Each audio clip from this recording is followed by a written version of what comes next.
নওগাঁর নিয়ামতপুরে ঘর ভাঙচুর ও লুটপাটের অভিযোগ এনে সংবাদ সম্মেলন করেছেন ভুক্তভোগী মোহাম্মদ আরিফুল ইসলাম।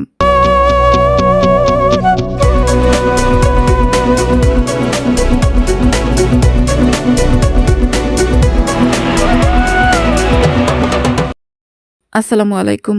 এডিপি বাংলা সংবাদে সবাইকে স্বাগত জানাচ্ছি। আমি সুমা আহমেদ। নিজস্ব প্রতিবেদকের পাঠানো তথ্যচিত্রে দেখুন বিস্তারিত। সোমবার বিকেল ৩টায় নিয়ামতপুর প্রেস ক্লাবের হলরুমে সংবাদ সম্মেলনে নিয়ামতপুর উপজেলার চৌধুরীপাড়া এলাকার বাসিন্দা ভুক্তভোগী আরিফুল ইসলাম বলেন, নিমদিঘি মৌজার একটি পুকুর লিজ নিয়ে দীর্ঘদিন ধরে মাছ চাষ করে আসছেন। মাছ চাষের কাজে পুকুর পাড়ে একটি ঘর নির্মাণ করা হয়, যেখানে প্রায় ৪ লাখ টাকার মাছের খাবার সংরক্ষিত ছিল।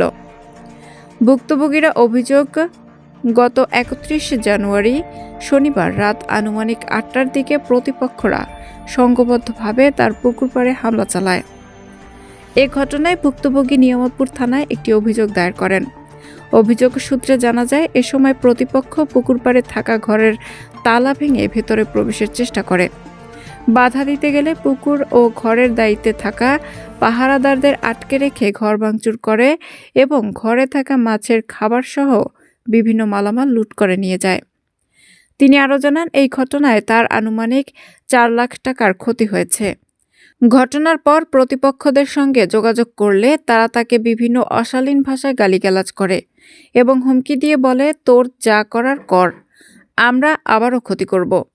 সংবাদ সম্মেলনে অভিযোগ করা হয়, প্রতিপক্ষরা তাকে পুকুর ছেড়ে দিতে চাপ দিচ্ছে এবং তা না করলে আবারও বড় ধরনের ক্ষতির হুমকি দিচ্ছে। এতে তিনি ও তার পরিবার চরম নিরাপত্তাহীনতায় ভুগছেন বলে জানান। ভুক্তভোগী আরও বলেন, স্থানীয় গণ্যমান্য ব্যক্তিদের সঙ্গে পরামর্শ করেই তিনি প্রশাসনের দ্বারস্থ হয়েছেন এবং ইতিমধ্যে নিয়ামতপুর থানায় লিখিত অভিযোগ দায়ের করা হয়েছে। সংবাদ সম্মেলন থেকে দ্রুত তদন্ত করে অভিযুক্তদের বিরুদ্ধে আইনানুগ ব্যবস্থা গ্রহণের জন্য প্রশাসনের কাছে জোর দাবি জানানো হয়। এ ঘটনায় নিয়ামতপুর থানার ভারপ্রাপ্ত কর্মকর্তা ওসি শফিকুল ইসলাম বলেন, অভিযোগ পেয়েছি, তদন্ত সাপেক্ষে আইনগত ব্যবস্থা গ্রহণ করা হবে। আমি মোহাম্মদ আরিফুল ইসলাম। আমি বিগত সালে সরকারের নিয়ম অনুযায়ী পুকুর লিজ নিই। সেই পুকুর লিজ নেওয়ার পরিপ্রেক্ষিতে আমি গত বছরের পয়লা বৈশাখে আমি মাছ চাষ করা শুরু করি। তো মাছ চাষ করার পরিপ্রেক্ষিতে একটা ঘর নির্মাণ করি। এই ঘরে মাছের সর্বোপরি খাদ্য সব থাকে। আমি 2জন পাহারাদার নিয়োগ করি। এই অবস্থায় আমি মাছ চাষ করেই আসছি দীর্ঘদিন যাবত। তারপরে হঠাৎ করে আমার মাছ পুকুরের হুমকি দামকি শুরু হয়, তাতে আমি অত গুরুত্ব দিইনি। আমি নির্বাচন চলাকালীন আমি রসিকপুর ইউনিয়নে থাকার কারণে আমি হঠাৎ করে অসুস্থ হই। এই অসুস্থ হওয়ার কারণে আমি ওনাদের নেতাকর্মীদের বলে বাসায় চলে আসি। পরের দিন আমি বের হতে পারি নাই।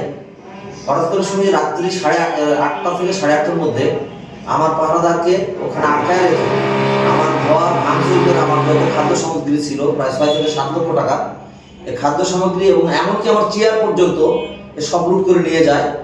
এবং নিয়ে যাওয়া অবস্থায় আমি পরের দিন জানতে পারার পর আমি পরের দিন যাই দুপুরবেলা। শরীরটা একটু যদিও খারাপ, তারপর আমি গেছি, যাই সরজমিনে দেখি যে আমার ঘরের অবস্থা খুব খারাপ। তারপর আমি আমার পাহারাদারকে জিজ্ঞেস করলাম, ওই অবস্থায় যাইও বলে যে আমার লোককে এখনো হুমকি দিচ্ছে, তোরা এখান থেকে চলে যান, আমি তোদের মারি ফেলবো। তোরা এখন ভয়ভীতি অবস্থায় আছে এবং এরকম কথা বলছে যে মাছ লুট করে দেবে। তো এই মতো অবস্থায় আমি তাদের কাছে নাম যখন জানি, যে নাম একজন যেমন গেন্দা, পিতা ইয়াসিন, এর বাড়ি হলো রাইনগ্রাম। আবুল, পিতা আবুল হোসেন, নিমদিঘি, ওই পুকুরের পাড়ে তার বাসা। অরিফ একজন, কাউসার আলী, পিতা অজ্ঞাত, নাম জানি না। রাজিয়া বেগম, স্বামী কাউসার আলী, আঞ্জুয়ারা বেগম এবং আরো অনেকেই এই অবস্থায় এখন পর্যন্ত আমার লোকজনকে ধমকি দিচ্ছে এবং আমাকেও মারে ফেলার হুমকি দিচ্ছে, যে মাছ তো মারবে পারবে, আমাকেও ওখানে যদি যায় তাহলে আমারও প্রাণ নাশের এখন পর্যন্ত হুমকি দিচ্ছে। এই অবস্থায় আমি এসে থানায় একটা অভিযোগ দায়ের করি। কারণ এই অভিযোগ দায়ের করার পর আমি তার সর্বোচ্চ থানা বা আইনানুগ ব্যবস্থা নেওয়ার জন্য সহযোগিতা কামনা করছি এবং সাংবাদিকের মাধ্যমে, আপনাদের মাধ্যমে আমি জানা চাই যে আমার এই ক্ষতিটা করার কারণটা কি কারণে আমার এত ক্ষতিটা করা হলো।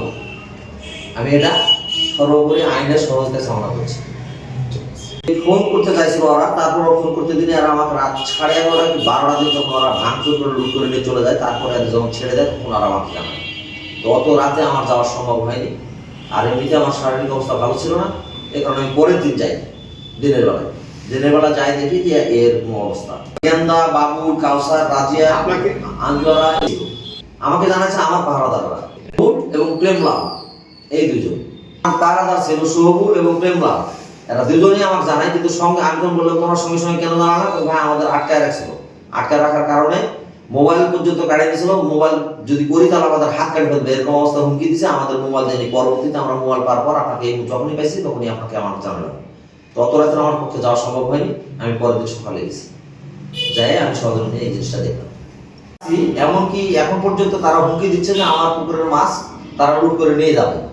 আমার পুকুর কিন্তু অনেক ইনভেস্ট আছে, এটা পুকুর হলো 13 একর 94 শতক, পুকুর ছোট না, আমার অনেক টাকার ইনভেস্ট আছে, অনেক টাকার মাছ আছে। তারা এখন পর্যন্ত ওই হুমকি দিয়ে যাচ্ছে আমার পুকুরের মাছ মারার, মানে লুট করার চিন্তা ভাবনা চালাচ্ছে। এখন 40 থেকে 50 লক্ষ টাকার মাছ আছে। আমি এলাকাবাসীর কাছে একটু সমন্বয় করতে আমার সময় লাগছে। আমি দুপুর 12টা বাজে গেছে এসে কথাবার্তা বলছি, তার গণ্যমান্য ব্যক্তিদের তাদের সাথে আলাপ আলোচনা করছি, তারা একটা বলছে যে আপনি থানাতে একটা অভিযোগ দায়ের করে রাখেন। আমি এই আলোচনা সাপেক্ষে করতে যাই, আমার দেরি হয়েছে, এই বিলম্বের কারণে আমি এসে এই অভিযোগ করতে আমার বেলা 12টা বাজে গেছে।